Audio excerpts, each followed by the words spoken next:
News पर।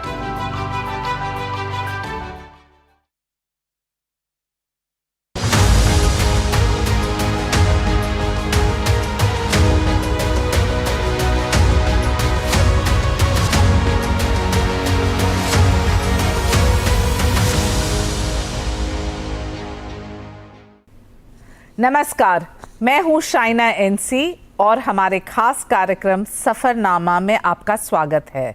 देशभक्तों के बलिदान से स्वतंत्र हुए हैं हम।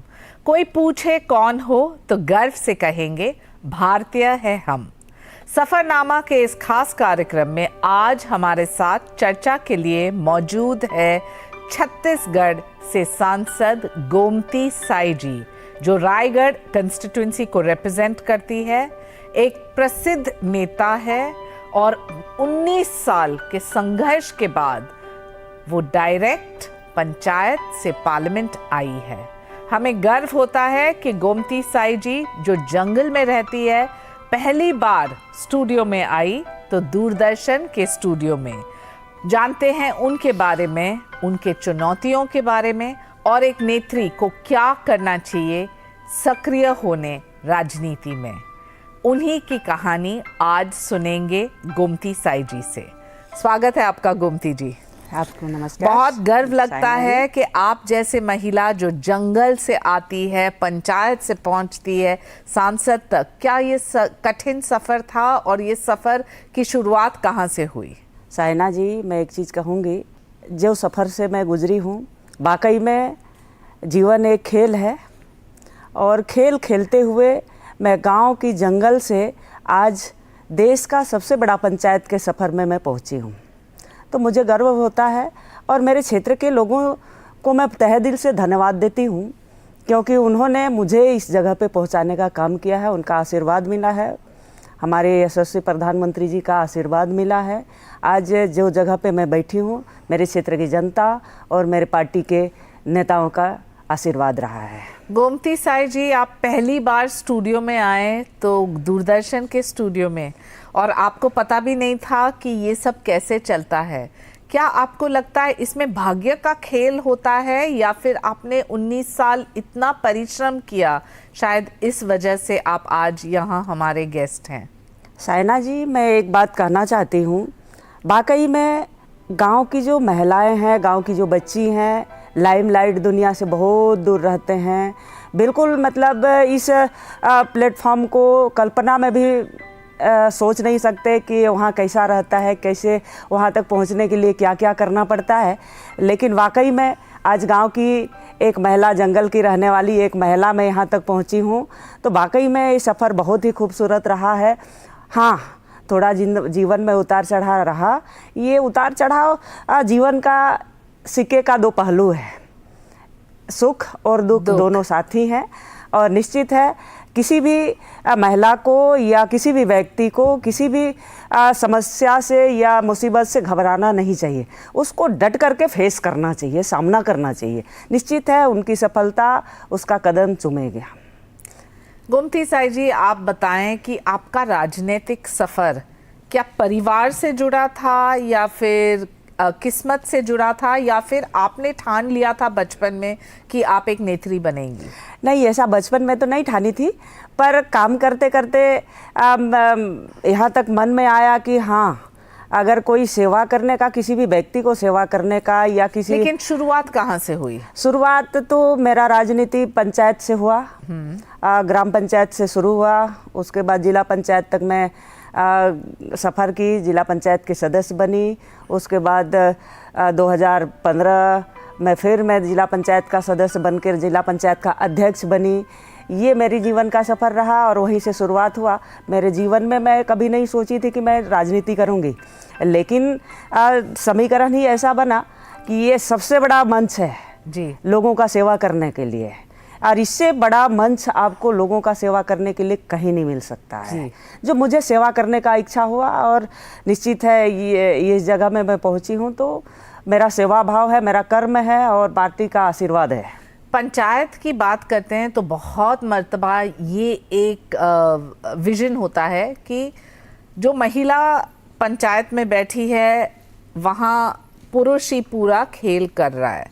हमने पढ़ा है कि आपके पति तो कभी एक बार उन्होंने दखल अंदाज भी नहीं की है और वो कभी दिल्ली तक नहीं पहुंचे। ये इसके बारे में बताएं, क्योंकि मुझे लगता है कि सफ़रनामा में ये हाईलाइट करना भी बहुत ज़रूरी है कि एक सक्षम महिला के पीछे एक पुरुष भी हो सकता है, लेकिन दखल अंदाज करने वाला पुरुष नहीं। बिल्कुल सायना जी, मैं एक चीज़ कहना चाहती हूँ कि जिस व्यक्ति को जिस किसी को भी महिलाओं पे शक है कि महिला आत्मनिर्भर नहीं बन सकती, महिला अपने से कुछ नहीं कर सकती, तो उसका साक्षात उदाहरण मैं हूँ। हाँ, बैक सपोर्ट है मेरा पतिदेव जी का, लेकिन मेरा कार्य में वो कभी दखल अंदाजी नहीं करते। हाँ, राजनीति के विषय में है, जो भी अगर दिक्कत होगा तो मैं पीछे से खड़ा हूँ और मेरा जो कार्य है, मेरे को स्वतंत्र रूप से कार्य करने का एक वो जो उन्होंने अवसर दिया है, जाओ तुम खुल के जियो, मतलब खुल के मतलब लोगों का सेवा करो, जाओ फील्ड में करके, तो मेरे पतिदेव का हाथ है। पर महिला अपने बुद्धि दिमाग से बहुत कुछ कर सकती है और यहाँ तक जो सफ़र करी हूँ, बिल्कुल मैं किसी को आइडिया नहीं लेती, किसी से मेरे मदद नहीं लेती कि मुझे क्या करना है, आज वहाँ कार्यक्रम करना है, यहाँ वहाँ का लोगों से मेरे को मिलना है, तो मैं बिल्कुल किसी का सपोर्ट नहीं ले। मेरे को क्या करना है तो मैं खुद शेड्यूल बनाती हूँ कि हाँ, मुझे ये जगह के ये करना है। क्या चुनौतियाँ रही है आपके लिए और क्या संघर्ष आपको करना पड़ा, क्योंकि एक नेत्री का सफ़र बहुत कठिन होता है? सायना जी, एक चीज़ मैं जानती हूँ कि महिलाओं को घर से बाहर निकलना बहुत ही कठिन है और बाहर जब निकलते हैं तो उसके विषय में क्या क्या बोलते हैं, समाज क्या बोलती है, उसको भी मैं फेस करी हूँ कि महिला, और राजनीति में तो और ही है। हाँ। राजनीति तो समझते हैं कि राजनीति में तो महिला आगे बढ़ ही नहीं सकते हैं और महिलाएं का मतलब और बहुत सारा चीज़ मतलब समाज उसको कमेंट करता है। लेकिन जिस तरह से हम लोग महिलाएं, आप हो या मैं हूँ, आप इस जगह पे है, मैं इस जगह पे हूँ, तो निश्चित है कि दुनिया को हम लोग साबित कर रहे हैं बहुत संघर्ष के बाद, लोगों का ताने सुनने के बाद, और लोग सपोर्ट भी किए बाद में कि हाँ, ये महिला कुछ कर सकती है, तो जनता का सपोर्ट भी मिला बहुत संघर्ष करने के बाद। गांव में खाली महिला केवल रसोई घर ही चलाए और खेती बाड़ी ही करे, ये एक स्टीरियोटाइप होता है कि महिला यानी कि घर तक सीमित, बच्चों तक सीमित, परवरिश करने के लिए कहीं जाके अंगूठा छाप करना है तो वहां जाके कर दीजिए। बिल्कुल। लेकिन गांव में जिस ढंग से आपने अभी बताया, ये वातावरण बदल रहा है। छत्तीसगढ़ में बहुत सारे ट्राइबल्स भी हैं, बहुत सारे नक्सलवाद को भी लेके सवाल है। क्या आपको हमेशा ऐसा लगा कि जन सेवा में जान के लिए भी खतरा है? जी ज़रूर, मतलब किसी हर कोई तो पॉजिटिव नहीं रहता है, नेगेटिव लोग भी रहते हैं, लेकिन पॉजिटिव के साथ रहते रहते नेगेटिव लोगों का भी फेस करना पड़ता है, सामना करना पड़ता है। उस टाइम नेता लोगों को भी खतरा होता है कि ये हमारे अधिकार का हनन हो रहा है, लेकिन उसके बाद भी मतलब बड़ा सरलता से, बड़ा खेल खेलने टाइप का हम लोग आज बढ़े हैं सायना जी, और बड़ा मज़े से खेलते हुए और लोगों का सेवा करते हैं। लोकतंत्र और प्रजातंत्र में मंदिर जो है हमारा, वो है सांसद।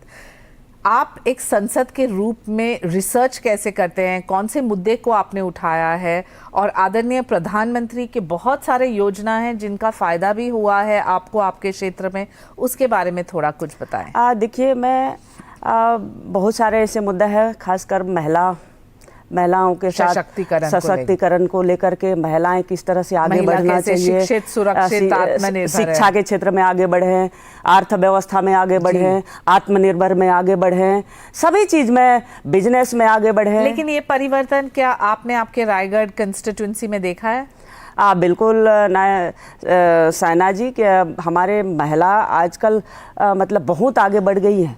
वो मतलब हर कार्यक्रम में 50% से ज़्यादा 70% महिला जब आके सभा में बैठते हैं तो मुझे गर्व होता है कि आज हमारी महिलाएं घर की चार दीवारी से लांघ करके आज इस जगह पे पहुँचे हैं। बिल्कुल, महिलाएं आज आत्मनिर्भर हैं, बिजनेस के क्षेत्र में हो, आज हमारे मोदी जी हर महिलाओं के बड़ा अच्छा मतलब बजट भी पेश किए हैं इस बार कि महिलाओं के खाते में, हर गृहिणी के खाते में 2 लाख का बचत हो।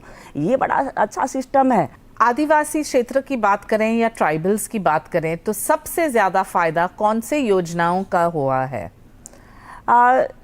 साइना जी, एक चीज़ मैं बोलूं, मैं ग्रामीण परिवेश में पली बड़ी हूँ और मैं एकदम निचले छोर के जो व्यक्ति हैं, निचले स्तर के जो जीवन यापन करने वाले व्यक्ति के साथ मैं हमेशा रहती हूँ। वो इतना मतलब दाने दाने के लिए तरस रहे थे, मुझे बड़ा तकलीफ होता है उस टाइम को मैं याद करती हूँ। सुबेरे मतलब सोना निकालने जाते थे, शाम को आते थे, बेच करके चावल खरीदते थे। सबसे बड़ा योजना गरीब कल्याण योजना, प्रधानमंत्री आवास का मतलब समझ रहे हैं?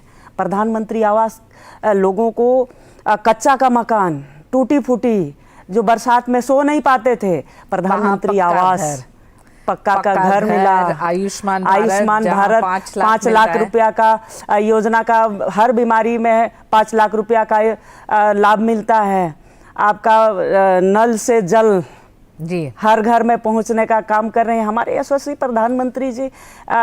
ये कल्याणकारी योजना है जो रोटी, कपड़ा, मकान, ये तीनों मिल गए, ये तीनों चीज मिल गए हैं। और महिला की बात करें तो मुद्रा बैंकिंग हो या उज्ज्वला योजना, महिलाएं हमारे बहनें जंगल जाती थी, लकड़ी काट के आती थी, धुआं में खाना बनाती थी। आज सिलेंडर गैस के माध्यम से मतलब उज्ज्वला योजना के माध्यम से हमारे महिला बहनें आजकल जंगल जाना छोड़ दिए हैं, खाना उसी से बनाती हैं। कितना शौक से, समय का भी बचत हो जाता है। बहुत सारी योजना है जो हमारे देश में मतलब गरीब, मध्य वर्ग किसान, आज हर किसान के खाते पे मतलब किसान सम्मान निधि योजना के माध्यम से लोगों को सुविधा मिल रहा है।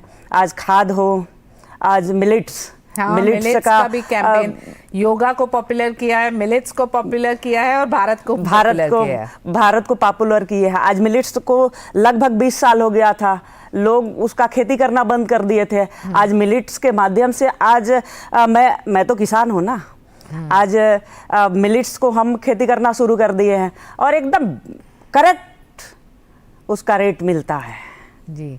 आज किसान पहले नहीं मिलता था, पहले नहीं मिलता था, भूल सा गए थे उसको खेती करने के लिए, भूल सा गया, इसलिए भूल गए थे कि उसका पैसा नहीं मिलता था उनको। आज हमारे यशस्वी प्रधानमंत्री जी के नेतृत्व में मिलेट्स का एक अलग नाम हो गया और हमारे किसान मिलेट्स का खेती करने लगे हैं। वक्त आ गया है एक छोटे से ब्रेक का। ब्रेक के बाद जानेंगे गोमती साई जी से कि राजनीतिक, सामाजिक और निजी जीवन में वो कैसे बैलेंस करती है और कितना कठिन है एक महिला के लिए राजनीति में। आप देखते रहिए सफरनामा।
गोमती साई जी, स्वागत है आपका एक बार फिर सफरनामा में।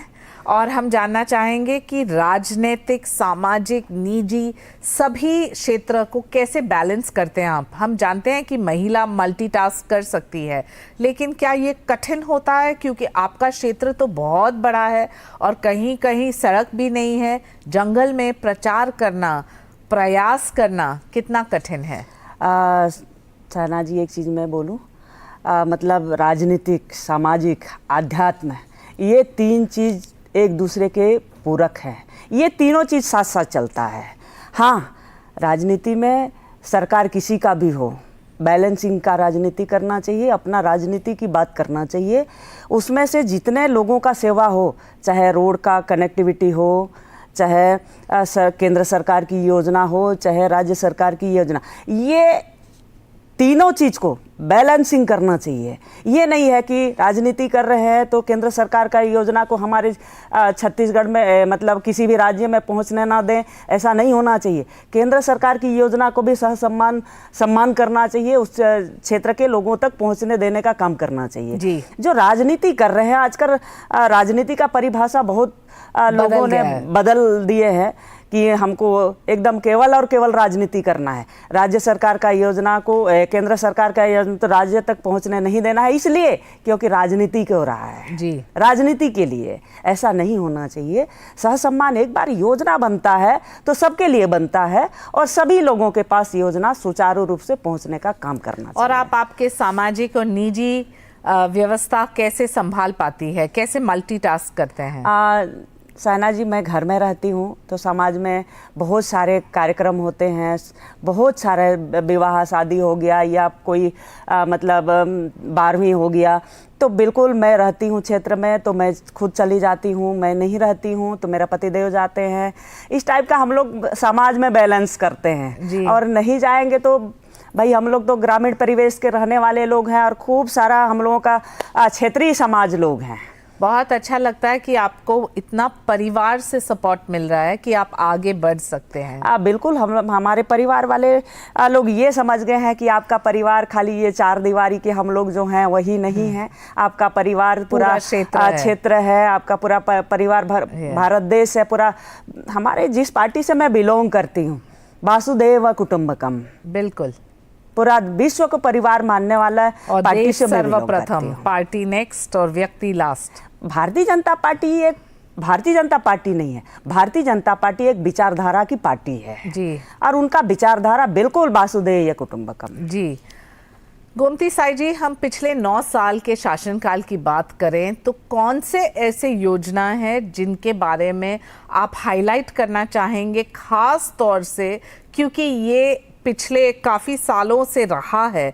जैसे आपने बात की प्रधानमंत्री आवास योजना या आयुष्मान भारत को लेके, लेकिन जब हम युवाओं और महिला की बात करते हैं तो कौन से ऐसे योजना है जो पिछले 9 साल में सही मायने में आपके क्षेत्र में आपके लिए परिवर्तन का एक मिसाल बन गया?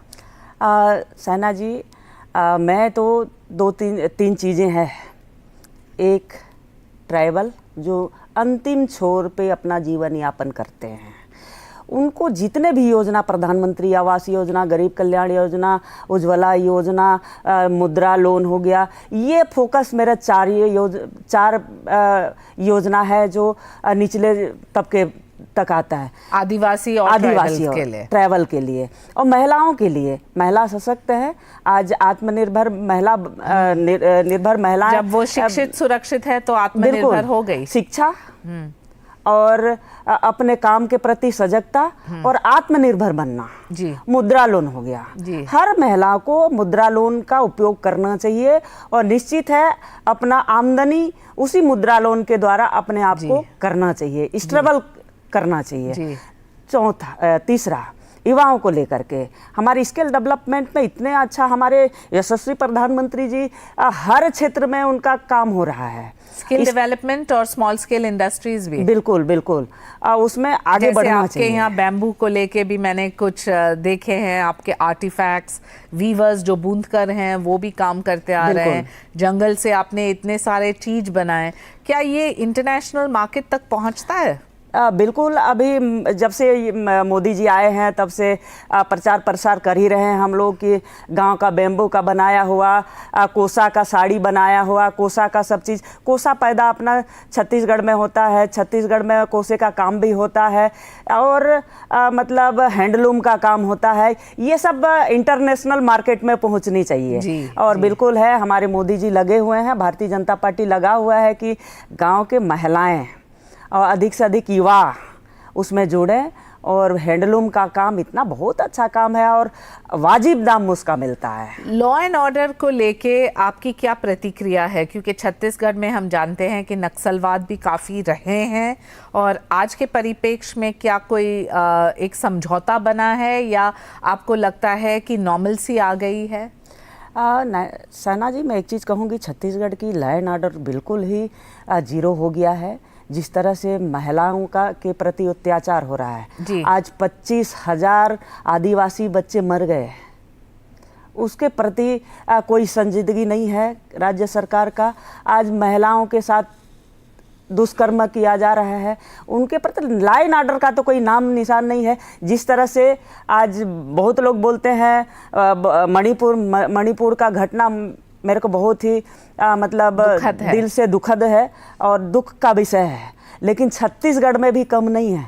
आज जिस तरह से वहाँ के युवा प्रदर्शन कर रहे हैं मतलब खुला बदन में, तो ये कहाँ कौन सी मतलब अच्छा शासन का वो है। तो बिल्कुल लॉ एंड ऑर्डर नहीं है। शासन किस तरफ से जा रही है, किस तरह से युवाओं को लेकर के काम कर रहे हैं, बिल्कुल उनको पता नहीं है कि किस तरह से युवाओं को टैकल करना चाहिए, उनका मतलब मान सम्मान होना चाहिए, उनकी भावनाओं का कद्र होना चाहिए। ये हो नहीं रहा है।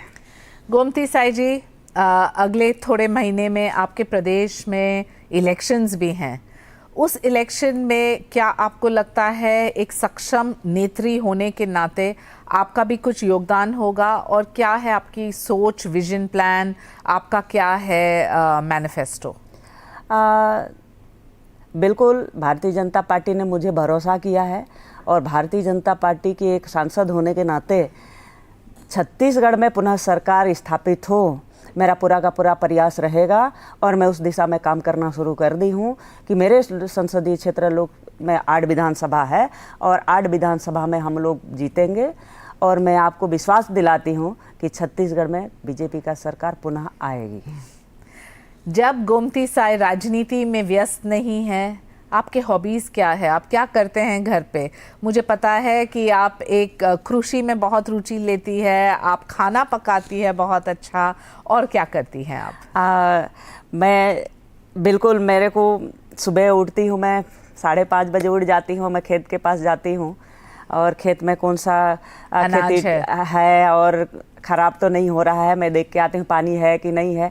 उसके बाद मैं घर आती हूँ तो अपना नित्य कर्म करके मैं बच्चे लोगों के साथ खेलना पसंद करती हूँ। अरे वाह, कितने बच्चे हैं आपके? मेरे तो खुद के बच्चे नहीं हैं, पर मैं जानती हूँ, लेकिन आप हमेशा बोलते हैं आपके क्षेत्र के हर एक बच्चा मेरे बच्चे हैं। पर मेरे घर में 6 बच्चे हैं, छोटे छोटे हैं, बड़े प्यारे हैं। मैं उनके साथ थोड़ा देरी खेलती हूँ, उसके बाद लोग आते हैं, उनके साथ जो भी समस्या रहता है उसको सुनती हूँ। ये मेरे जीवन का हॉबी सैर करना, पैदल चलना और अधिकतर पैदल चलना जी, और नंगे पैर चलना, खुला पैर चलना, ये मेरी हॉबी है। गोमती साई जी, जाते जाते हम ज़रूर जानना चाहेंगे कि आपका जो संदेश आपके क्षेत्र के महिलाओं के लिए, युवाओं के लिए और देश के लिए, क्योंकि राजनीतिक रूप से आप प्रतिनिधित्व कर रहे हैं आपके रायगढ़ जिला को लेके, आपके कंस्टिट्यूंसी को लेके, लेकिन पूरे देश के जो महिला और युवा आपको इस कार्यक्रम में देख रहे हैं, सफ़रनामा में देख रहे हैं, आप उनको क्या कहेंगे?